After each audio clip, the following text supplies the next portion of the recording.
विश्व स्वास्थ्य संगठन यानी WHO ने एक गंभीर चेतावनी जारी की है, जो दुनिया भर के स्वास्थ्य एजेंसियों को सतर्क करने के लिए काफी है। WHO ने 3 भारतीय दवा कंपनियों द्वारा निर्मित कफ सिरप के कुछ बैचों को लेकर चिंता जताई है, जिनमें विषैला रसायन पाए जाने की पुष्टि हुई है।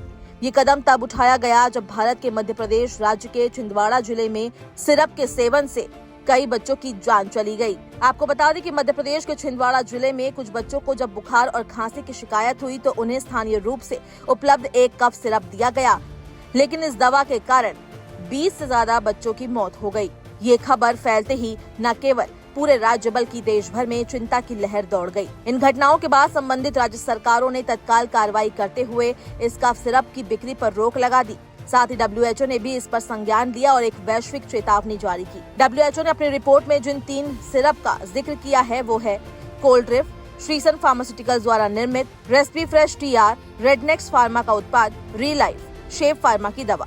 इन तीनों कफ सिरप में डायथिलीन ग्लाइकोल नामक एक रसायन की भारी मात्रा पाई गई, जो बहुत ही जहरीला होता है। डायथिलीन ग्लाइकोल एक ऐसा तरल पदार्थ है जिसका उपयोग सिरप को मीठा करने के लिए किया जाता है, लेकिन इसका सेवन करना मानव शरीर के लिए घातक हो सकता है।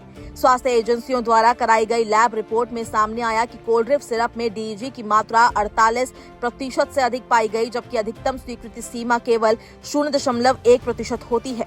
इसके अलावा गुजरात में रेडनेक्स फार्मास्यूटिकल द्वारा निर्मित रेस्पीफ्रेश TR कफ सिरप 1.342% DEG से दूषित पाया गया और गुजरात में शेफ फार्मा द्वारा निर्मित रीलाइफ कफ सिरप में भी 0.616% DEG पाया गया है। इसका असर छोटे बच्चों के किडनी, लिवर और नर्वस सिस्टम पर होता है, जो मौत का कारण बन सकता है। भारत के केंद्रीय औषधि मानक नियंत्रण संगठन CDSCO ने इस पूरे मामले पर WHO को जानकारी दी। रिपोर्ट में बताया गया कि पीड़ित अधिकतर बच्चे 5 साल से कम उम्र के थे और उन्होंने यही दूषित कफ सिरप सेवन किया था। CDSCO ने यह भी स्पष्ट किया कि ये दवाएं भारत से निर्यात नहीं की गई थी और न ही इनके अवैध निर्यात के कोई प्रमाण मिले हैं। अमेरिकी FDA ने भी ये पुष्टि की है कि अमेरिका में इन उत्पादों का कोई आयात नहीं हुआ है।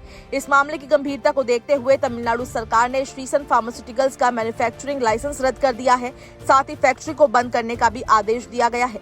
कंपनी के मालिक G रंगनाथन को मध्य प्रदेश पुलिस की विशेष जांच टीम द्वारा गिरफ्तार किया जा चुका है। इसके अलावा प्रवर्तन निदेशालय ने मनी लॉन्ड्रिंग के एक मामले में इस कंपनी और इससे जुड़े लोगों के ठिकाने पर छापेमारी भी की है। WHO ने सभी देशों से अनुरोध किया है कि यदि उनके यहाँ इन कफ सिरप के बैच पाए जाते हैं तो तत्काल इसकी सूचना स्वास्थ्य एजेंसी को दी जाए ताकि जनहानि रोकी जा सके।